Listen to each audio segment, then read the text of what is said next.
자, 기도 한번 하겠습니다. 하나님 감사합니다. 오늘부터 출애굽기를 봅니다. 출애굽기 가운데 하나님이 하시는 일, 그 구원을 보게 해 주옵소서. 예수님 이름으로 기도드립니다. 아멘. 출애굽기 들어가기 전에 지난주에 로마서 1장에 그 불신자들을 하나님께서 내어버려 둔다는 그 표현이 하나님께서 전혀 간섭하지 않는다라는 말과 맞지 않다라는 걸 제가 생각하고 또 여기저기 목사님들한테 여쭤보고 그랬어요. 그러니까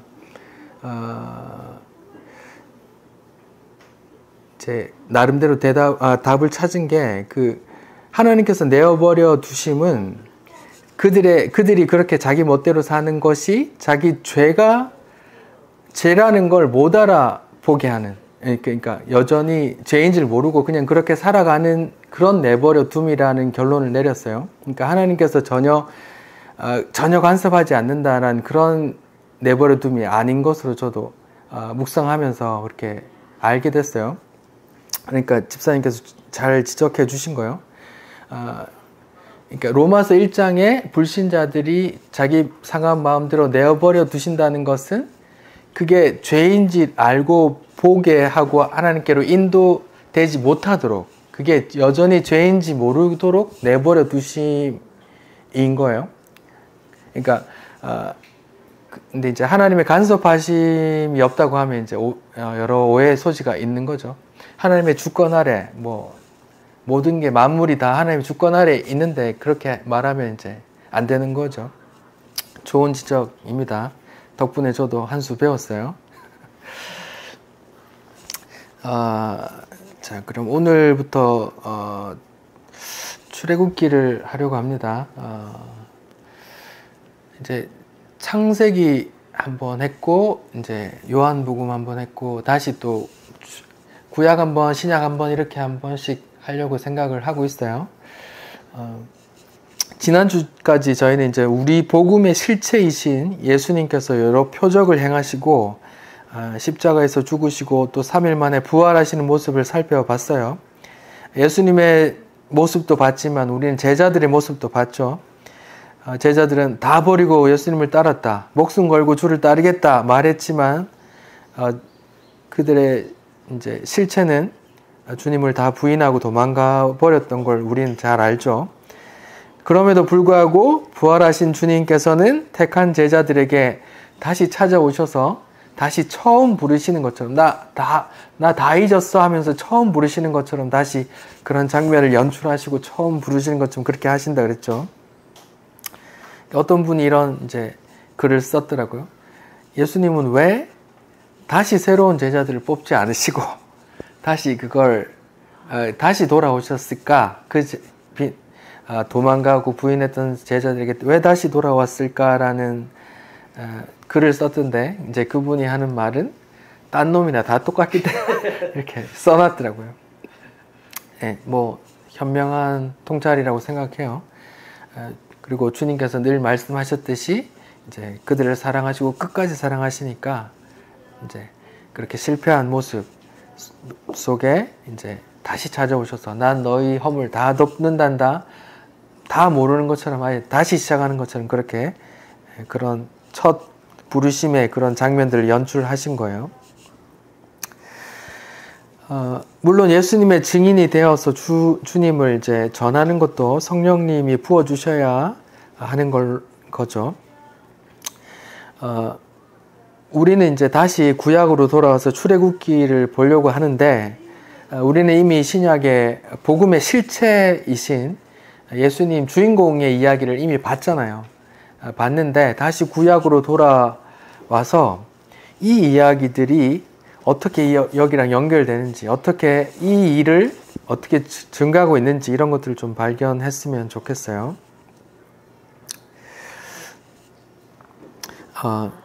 출애굽기는 헬라어 성경의 엑소더스란 이름을 우리나라식으로 번역한 거예요. 원래 히브리어 이름은 제목을 따로 짓지 않고 여기 1장 1절에 이제 나와 있는 대로 이렇게 히브리어 원어는 이제 동사가 먼저 나오니까 이름은 이러하니 이렇게 돼 있어요. 말하자면 출애굽기란 이름 자체가 없고 그냥 1장 1절의 마지막에 보면 이름은 이러하니 이렇게 돼 있잖아요. 그 이름은 이러하니 이런 글자가 그냥 이렇게 제목처럼 돼 있어요. 근데 이제 3세기경에 히브리어 성경을 헬라어로 번역한 그 성경이 있는데 거기서 처음으로 엑소더스라는 단어를 썼어요. 그걸 영어로 이제 옮겨서 그 발음 그대로 따서 엑소더스라는 말을 이제 붙였고요. 우리는 이제 그 엑소더스를 한국식으로 이름을 새로 만든 거예요. 출애굽기. 엑소더스란 의미는 그냥 탈출 이런 의미예요. 벗어남, 탈출, 떠남 이런 뜻인데 우리나라 성경을 번역하시는 분들이 따로 이제 출애굽기라고 이제 이름을 붙여 넣은 거죠. 아까 애들한테 출애굽기라는 걸 설명해 줬는데 나갈 출, 애굽, 한자로 이집트를 애굽으로 쓰니까 그러면 애굽을 나간다는 이야기인데 누가 나갈까 하니까 다 못 맞추더라고.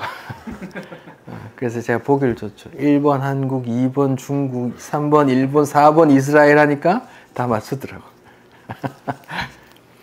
그러니까 이스라엘이 애굽을 떠나오는 이야기인 거죠. 제목에 말하자면 그 이야기가 다 들어있는 겁니다.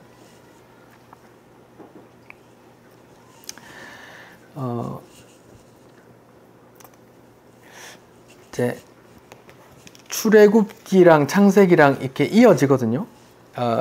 모세오경이라고 이제 모세가 썼다 이렇게 이제 하는 책이 5권 있죠.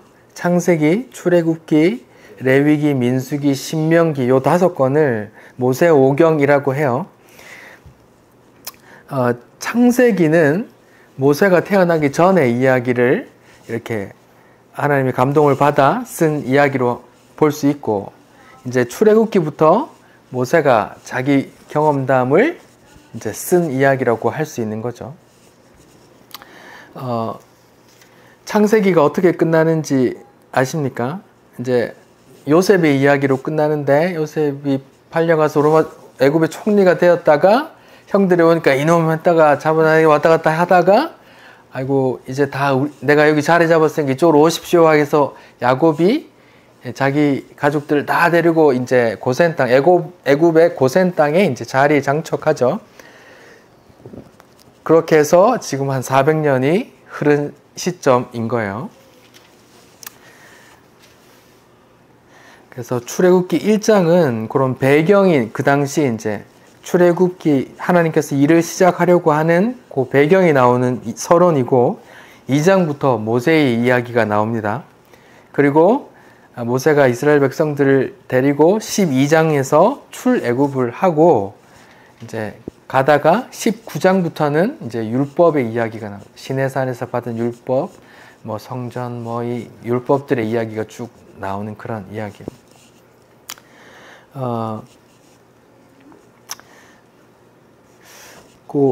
본격적으로 출애굽기 내용을 좀 들어가기 전에 두 구절만 좀 찾아볼게요. 요한복음 5장 39절입니다. 요한복음 5장 39절이요.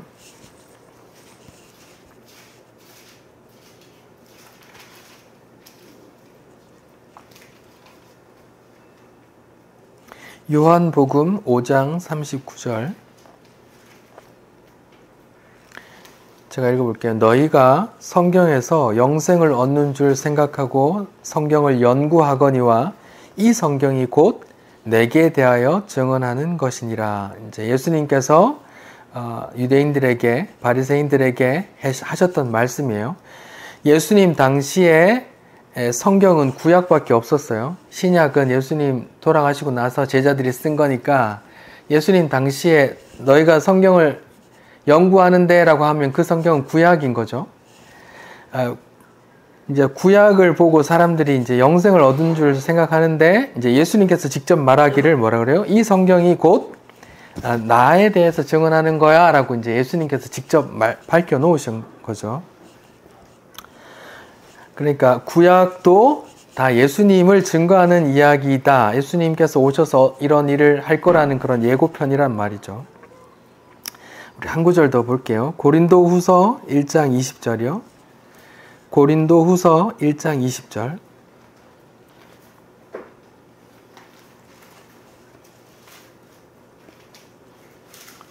고린도후서 1장 20절.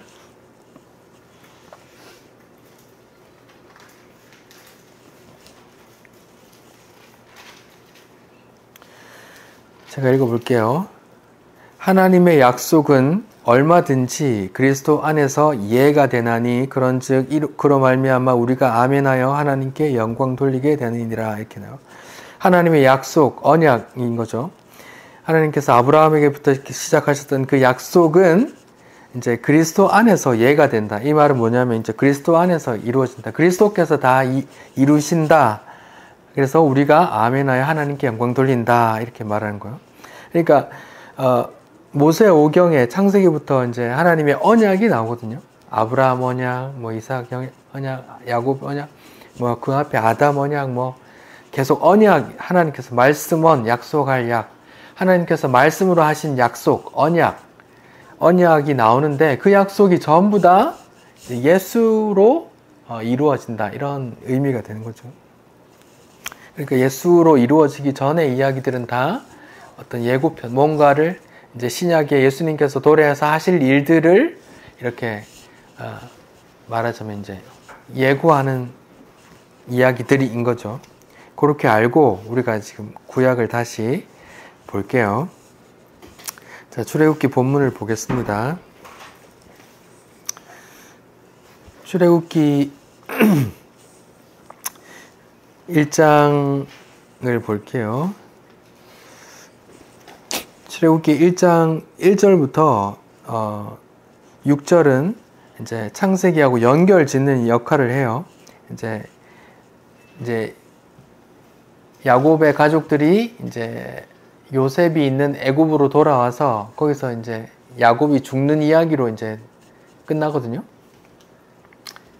기억나시는지 모르겠는데 야곱이 죽으니까 형들이 막 벌벌 떠는 거예요. 요셉이 다시 아버지 없으니까 자기들한테 이제 복수할까봐 이제 막 뭐 놀라지 마십시오. 나는 그런 거 안 합니다 하면서 이제 그런 진정시키면서 하는 이야기인데 끝나는데 이제 마침 그 이야기로 다시 이어가는 거예요.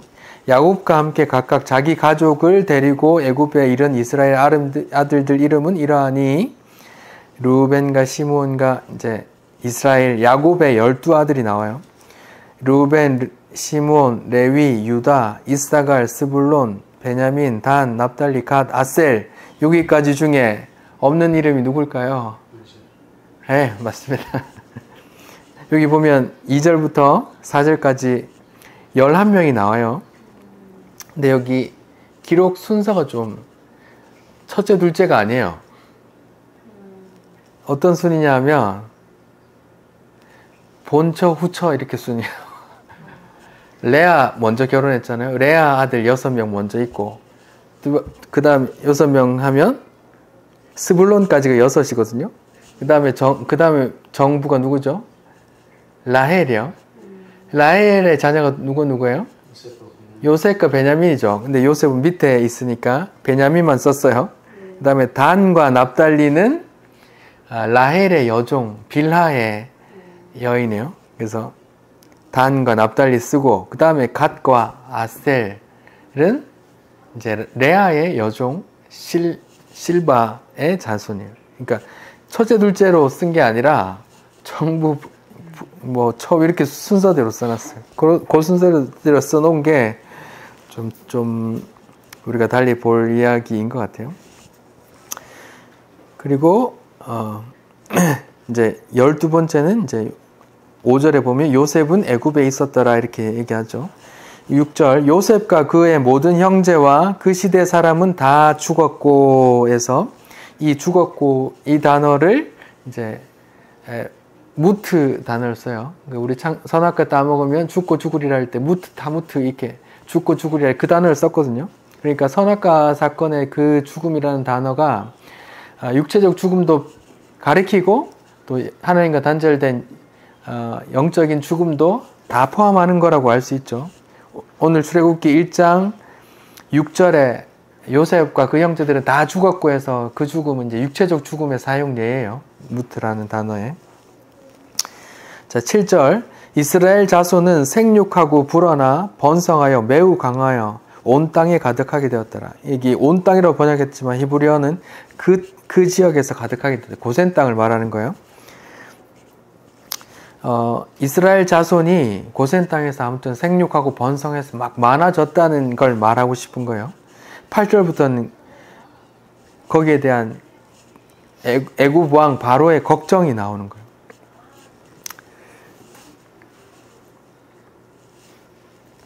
자, 이스라엘 자손이 다 죽고, 이제 모세와 야곱의 형제들, 요셉까지 다 죽고, 이제 그 후대 사람들의 이야기인데, 후대 사람들이 아주 번성했더라, 자녀들이 많더라, 이렇게 이야기하는 거죠.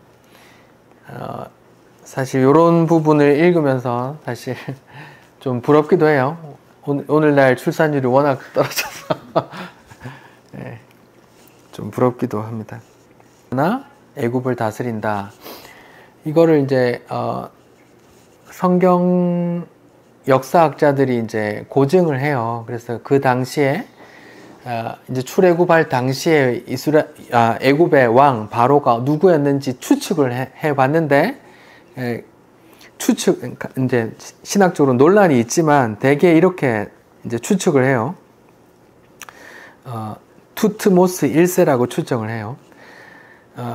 이제 이 사람이 왜 중요하냐면 이집트 왕조에서 요셉 당시에는 이집트 본토 왕조를 무너뜨린 셈족에서 말하자면 아라비아 반도에서 내려온 셈족 계열이 이집트를 장악했어요. 그래서 힉소스 왕조를 열었었어요. 그래서 그 왕조가 오래 지속됐는데 말하자면 이제 하나님께서 출애굽을 하려고 할 당시에 그 왕조를 무너뜨리고 애굽 본토의 왕조를 다시 세웠어요.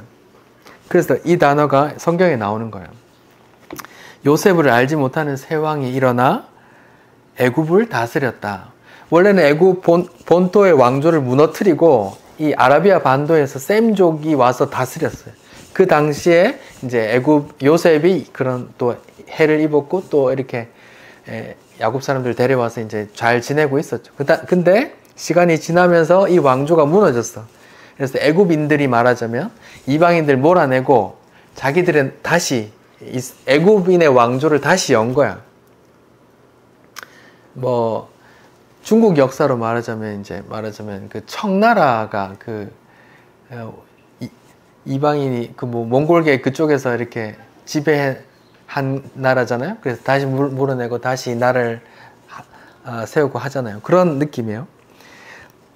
그래서 8절부터 이제 그 바로 왕이 요셉을 알지 못하는 새 왕.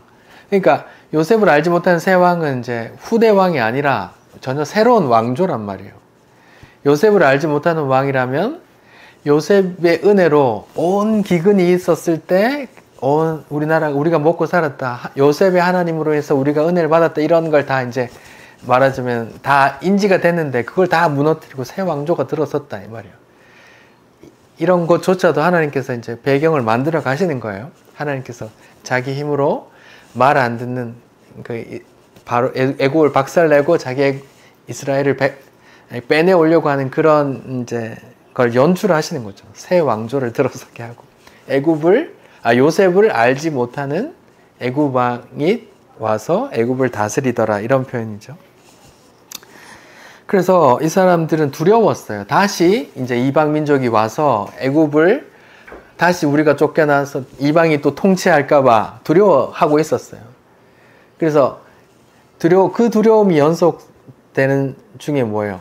우리 안에 이방 민족이 있는데 이스라엘 사람인데 저 사람이 자꾸 불어나, 세력이 늘어나, 인구가 자꾸 늘어나. 불안한 거야. 만약에 저쪽에서 적이 왔는데 이 사람들이 갑자기 적이랑 손잡고 우리를 몰아내면 어떡하지 하는 그런 불안이 있는 거예요. 하나님께서 그런 상황을 연출하시죠. 그래서 이스라엘을 이렇게 핍박하는 그런 상황을 하나님께서 연출해 가시는 거예요.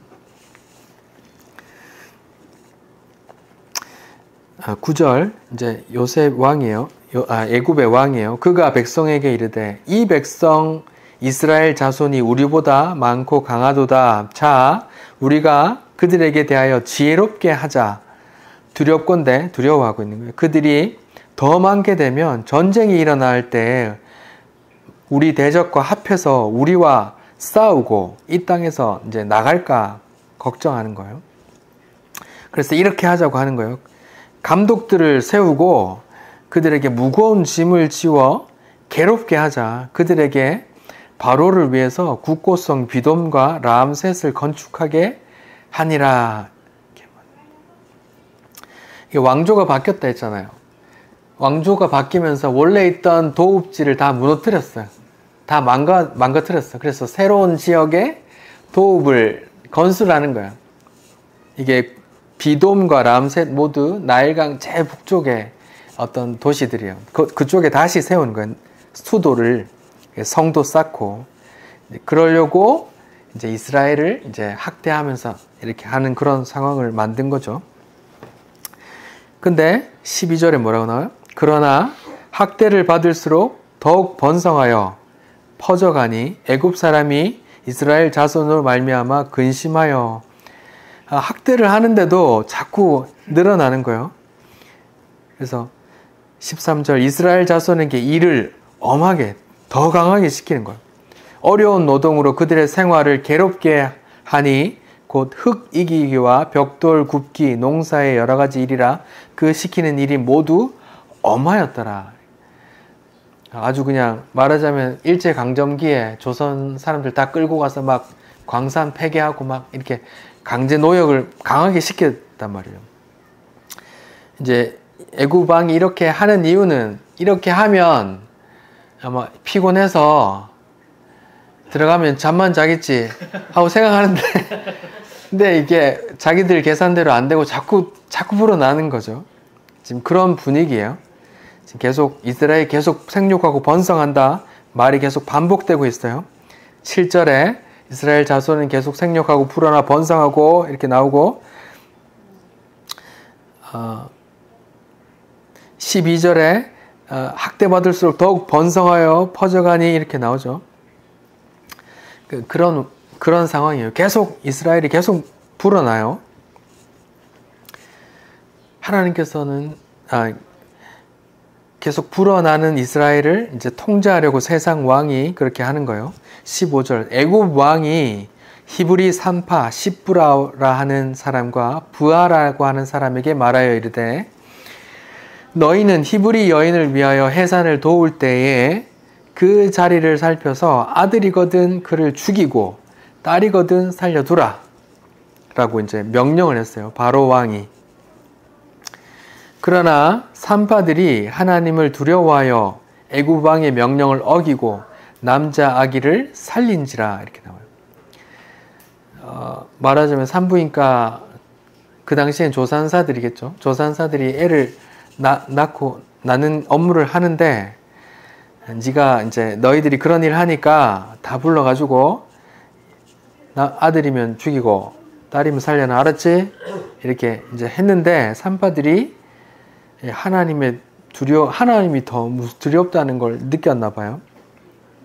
17절 산파들이 하나님을 두려워하여 애굽 왕의 명령을 어기고 남자 아기를 살린지라. 이것도 정말 믿기 힘든 장면이에요. 그 고대에 왕이라는 건 신이란 말이죠. 거의 뭐 태양신하고 막 자기 동일시하고 했단 말이죠. 그런데 그 무서운 왕의 명령을 어길 만큼 이 사람들은 하나님을 두려워했대요. 이거 잘 믿기지가 않는데 믿기 어려운 이야기가 써여 있어요. 그랬더니 애굽 왕이 불러요. 18절 애굽 왕이 산파를 불러 그들에게 이르되 야, 왜 자꾸 남자아기 살려? 이렇게 하니까 산파가 대답하되 히브리 여인은 애굽 여자들하고 달리 얼마나 막 건강한지 막 제가 쫓아가는데 벌써 나았습니다. 이렇게 나한테 군대가 있는 것도 아니고 벌써 낳았는데 내가 뭐 왜 죽입니까? 이거 아빠 엄마 다 말리고 하는데 내가 왜 죽이겠습니까? 뭐 이래 한 거겠죠.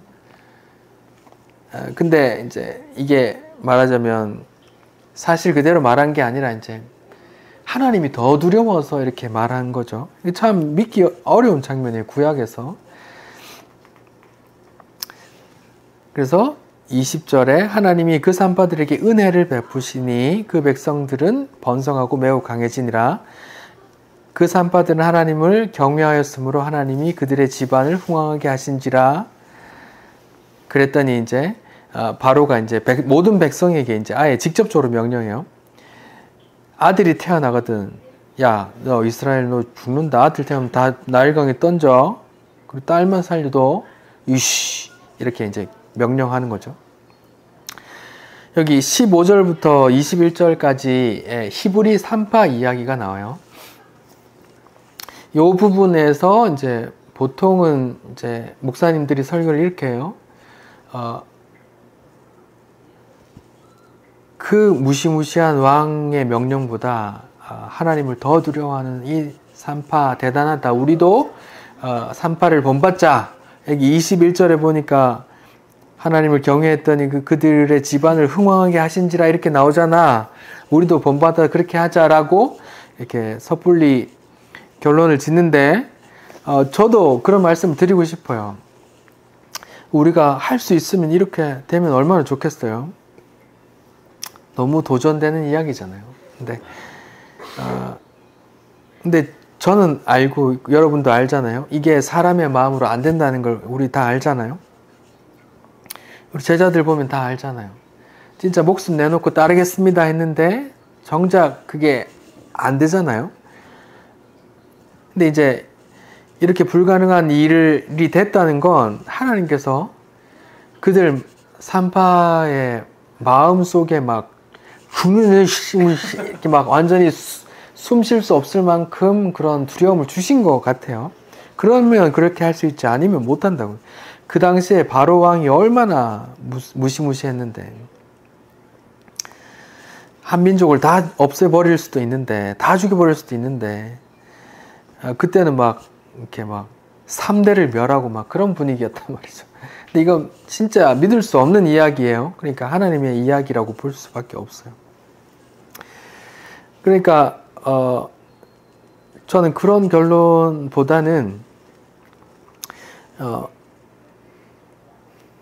이런 걸 우리도 기도했으면 좋겠어요. 기도라는 게 우리가 안 되는 걸 고백하는 거잖아요. 우리 힘으로는 할 수 없으니 하나님께서 내 안에서 하나님이 일을 해 나가십시오.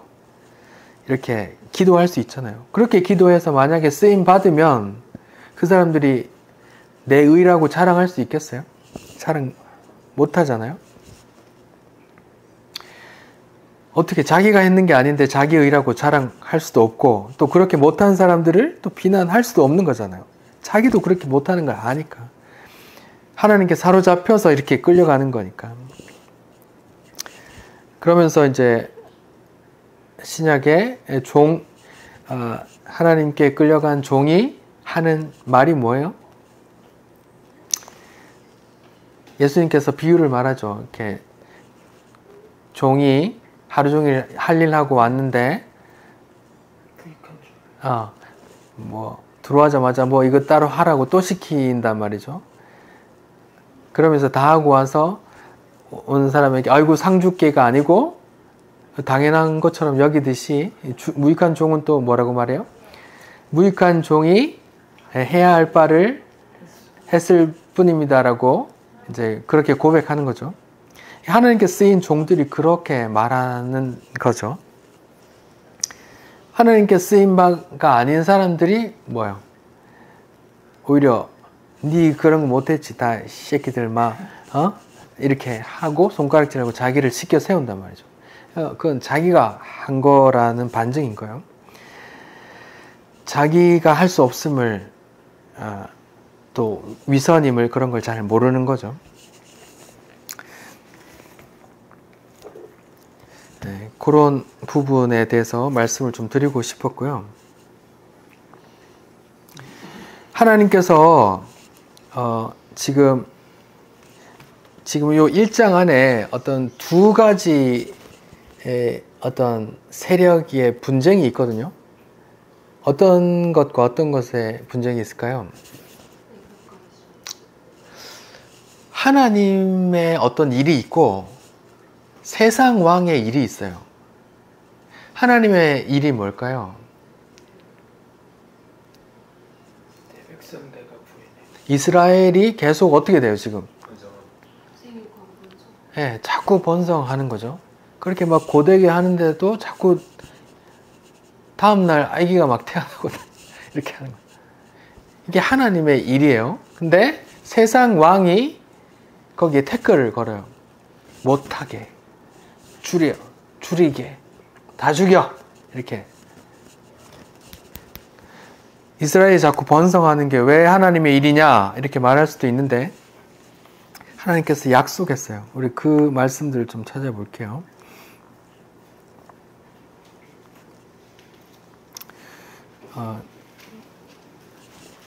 한 장 넘기시면, 한 장 앞으로 넘기시면 창세기 몇 장 넘겨야 되네요.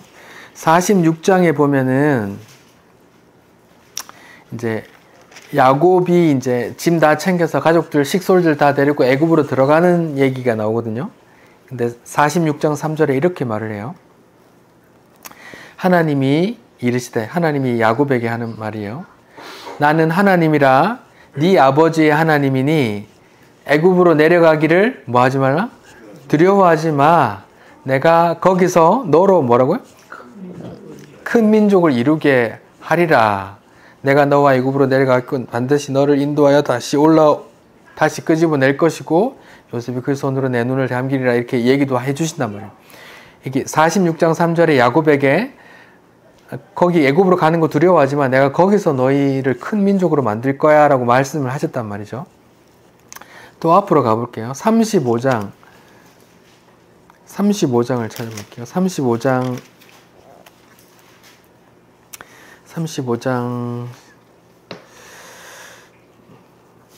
11절이요. 하나님께서 야곱에게 말씀하시는 거예요. 이스라엘에게. 35장 11절.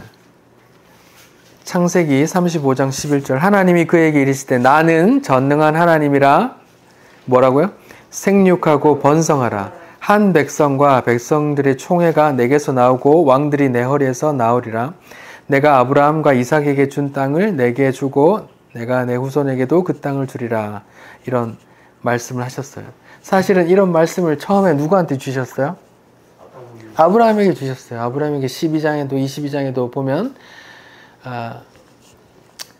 뭐 하늘의 별을 세보라, 뭐 그 해변에 모래 보라, 그렇게 많을 거야. 네 자손이 그렇게 많을 거야. 이렇게 말씀도 해주시고 또 내가 너에게 이 땅을 줄게라고 말씀도 하시잖아요. 약속한 땅을 주신다고.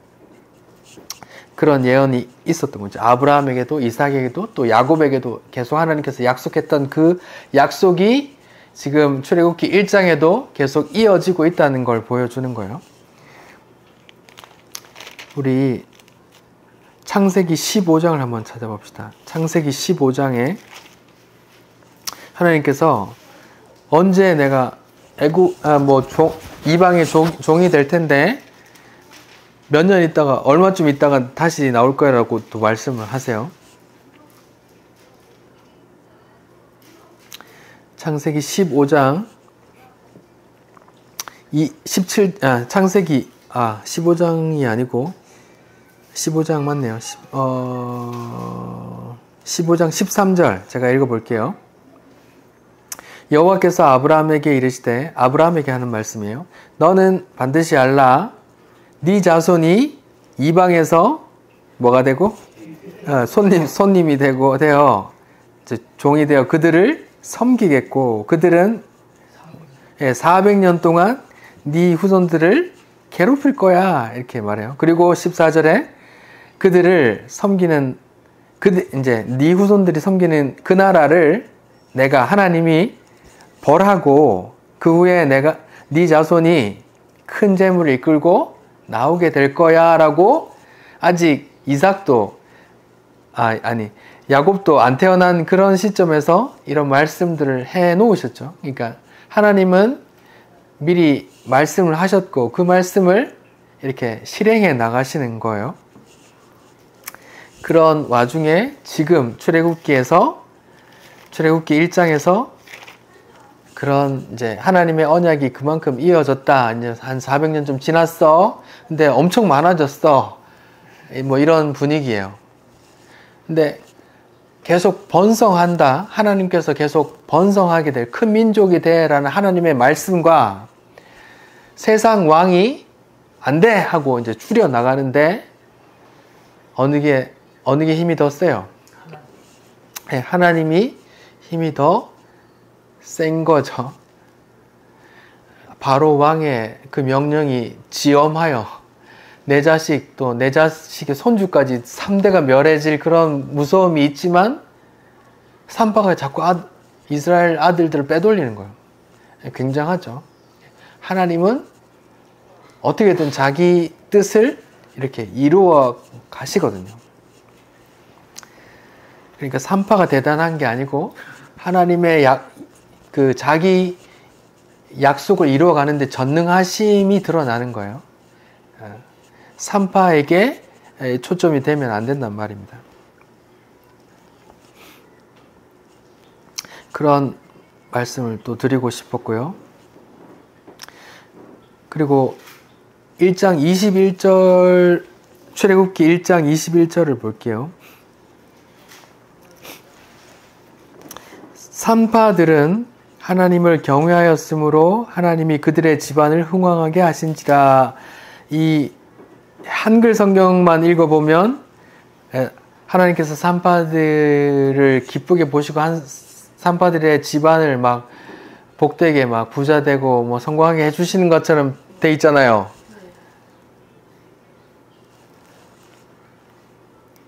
저도 이것 때문에 많이 고민했는데 이 원어를 보니까 아니더라고요. 이렇게 20절의 말씀을 그대로 하신 거예요. 하나님이 산파에게 은혜를 베푸셨고 그 백성이 누구예요? 이스라엘 백성은 번성하고 강해지니라 이런 말이죠. 21절에 똑같아요. 그 산파들 하나님을 경외했고 하나님이 그들의 집안은 그 산파들의 집안이 아니라 이스라엘 집안을 말하는 거예요. 흥왕하게 자꾸 자손들이 많아지게 했더라 이 말이에요. 대꾸로 2번 쓴 거란 말입니다. 21절에 산파들은 여성 복수형이에요. 그 원어가. 근데 그들의 집안은 남성 복수형이란 말이에요. 이 집안이라는 그 단어가 또 1장 1절에 나오는 야곱의 가족 할 때 가족의 그 단어예요. 그러니까 산파의 가족을 말하는 게 아니에요. 이스라엘 가족. 그러니까 20절과 말씀이 그 대꾸인 거예요. 하나님이 산파들에게 은혜를 베푸시고 백성은 번성해 간다. 산파들이 하나님을 경외하고 그들의 집안은 산파들의 집안이 아니에요. 이스라엘 집안은 흥왕해지는 거예요. 자꾸 자손이 많아지는 거란 말이에요. 이게 만약에 산파의 집안의 축복이라고 하면 그들의 집안에서는 그게 여성 명사가 돼야 되거든요. 산파의 집안이니까 그들의 집안. 근데 이건 남성 3인칭 남성 복수예요. 그들의 집안이에요. 그 이스라엘 집단이에요. 흥왕해지다라는 단어도 만들다, 생산하다, 열매 맺다 이렇게 자손을 낳다는 말인데 산파들이 경외했고 산파들이 경외했기 때문에 이스라엘 자손이 자꾸 많아진다 이런 말을 하는 거예요. 그러니까 산파에게 초점이 맞춰서 산파들의 집안이 복되게 됐다 이런 말이 아니란 말입니다. 산파들의 집안이 복되게 되면 얼마나 복되게 되겠어요. 노예 신분이고 조금 있으면 출애굽하는데 뭘 그렇게 했을까요? 그게 아니란 말이에요. 원어상으로도 산파는 여성 명사들이고 그들의 집안은 남성 복수 명사들이에요.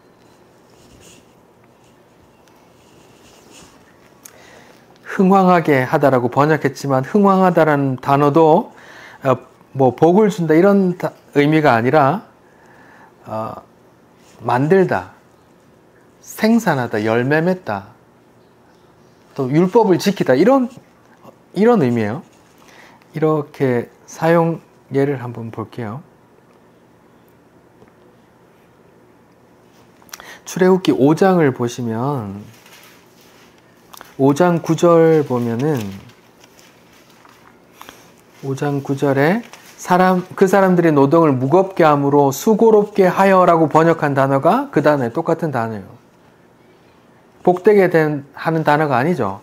일을 많이 시킨다는 그런 의미예요. 똑같은 아싸 동사를 썼단 말이에요. 5장 16절에 보면은 벽돌을 만들라 이렇게 돼 있죠. 거기 만들다라는 동사가 아싸 동사, 흥왕하게 하다, 만들다, 생산하다 이런 단어 똑같은 단어란 말이에요.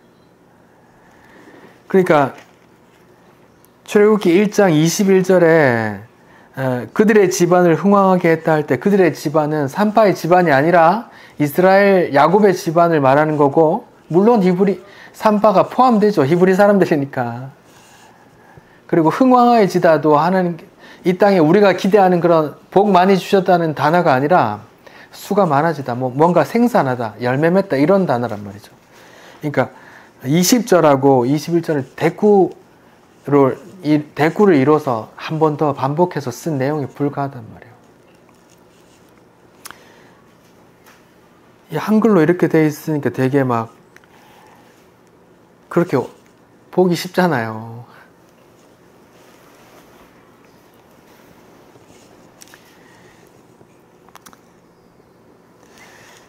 22절 볼게요. 출애굽기 1장 22절. 그러므로 바로가 그의 모든 백성에게 명령하여 이르되 아들이 태어나거든 너희는 그를 나일강에 던지고 딸이거든 살려두라 하였더라. 이렇게 나오죠.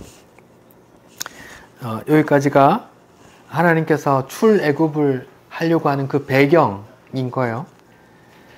그 배경은 창세기에서 또 이어지는 하나님의 언약이 계속 이어지는 겁니다. 내가 너로 큰 민족을 이루겠다. 내가 너희 자손으로 하여금 이방의 객이 되어 그 나라를 섬기게 하겠다. 한 400년 후에 내가 끄집어낼 거야. 그 나라를 벌하고 내가 끄집어낼 거야 라고 이제 미리 약속한 거죠.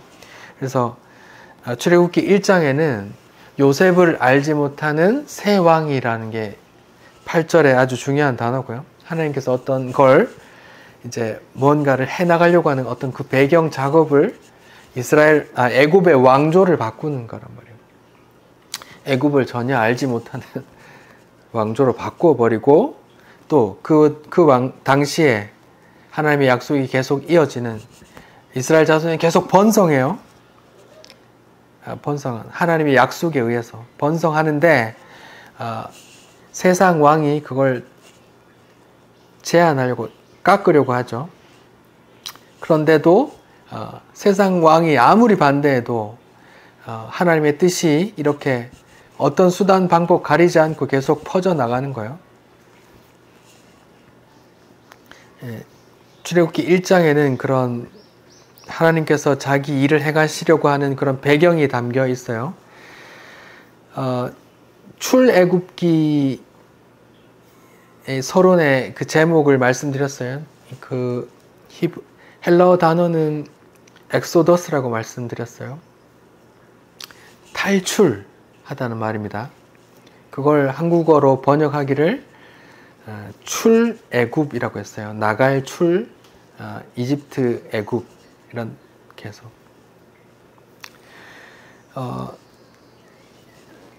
출애굽기는 아까 서두에서 말씀드린 것처럼 하나님께서 예수를 통해 자기 백성을 끄집어내는 그 하나님의 뜻이 있는데 그 뜻을 구약의 성경 중에서 가장 명확하게 보여주는 책이에요. 제목에서도 알 수 있듯이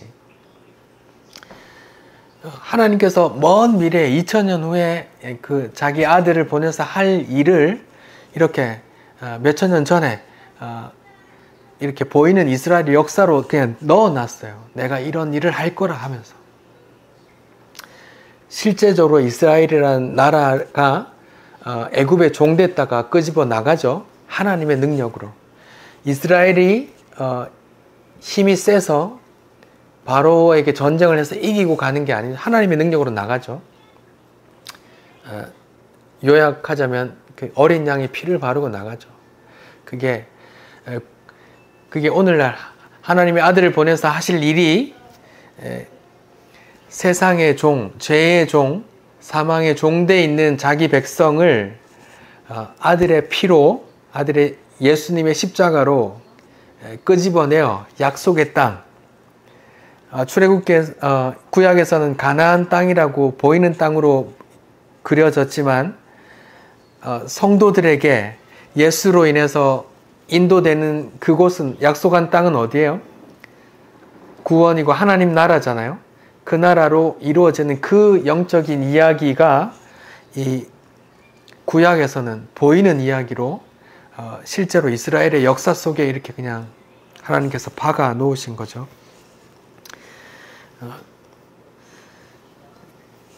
그 이야기, 지금 엑소더스라는 단어를 생각할 때에 신약에서 엑소더스라는 단어가 나왔는데요.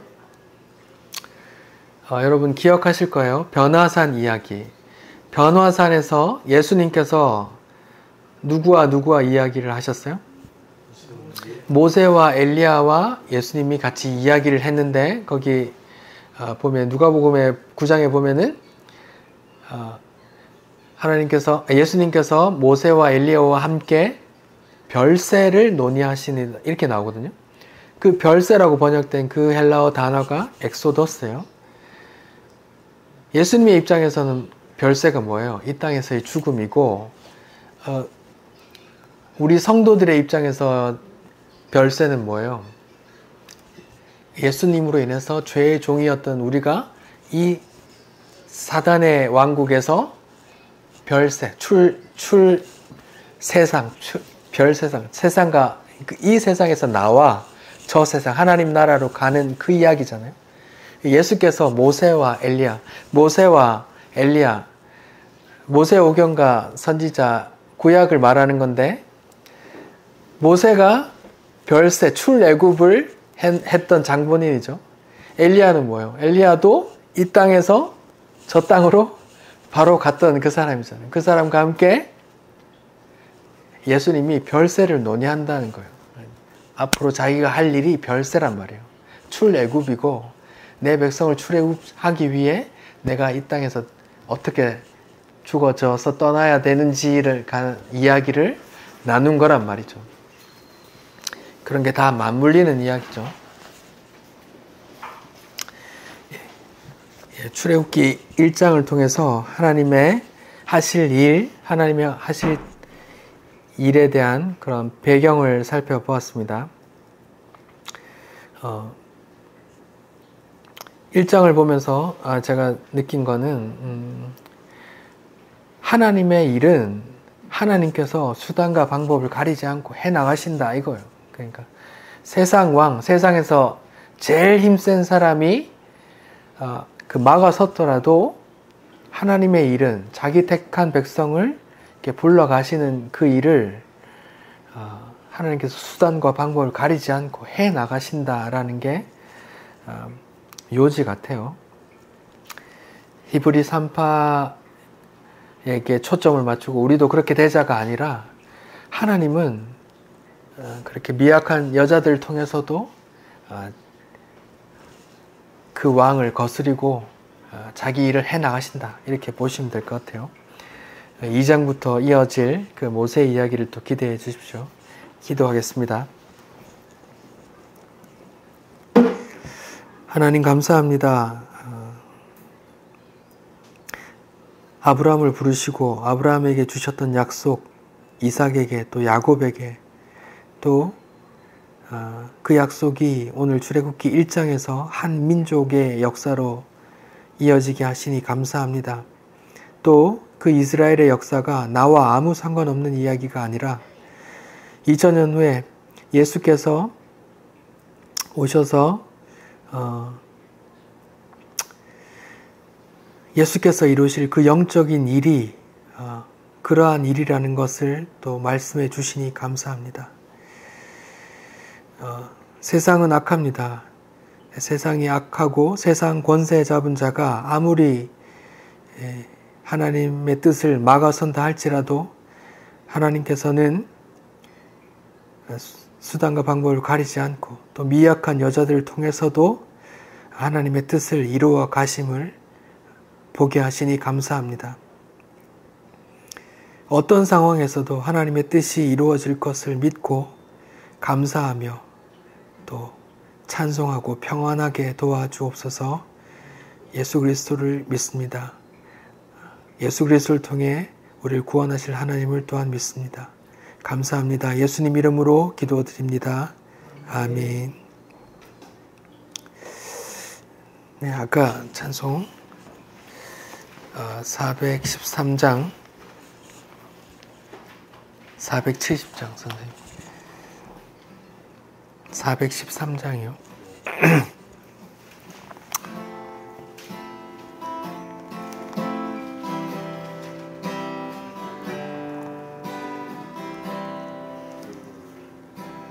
내 평생에 가는 길 순탄하여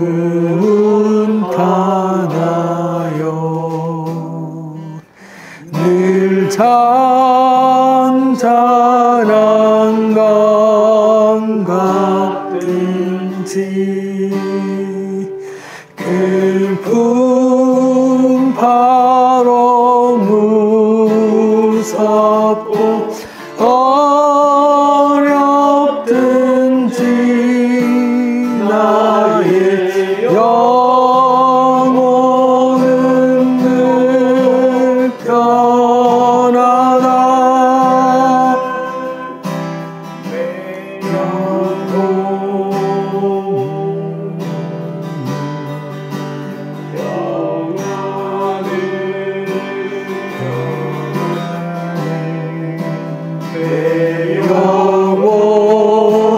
내 영혼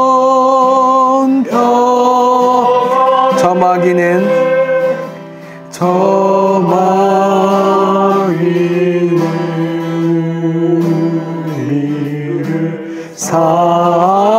삼키려고 입 벌리고 달려와도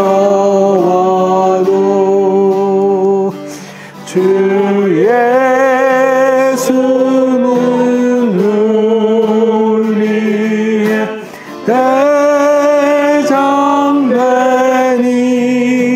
끝내 싸워서 이기리라. 내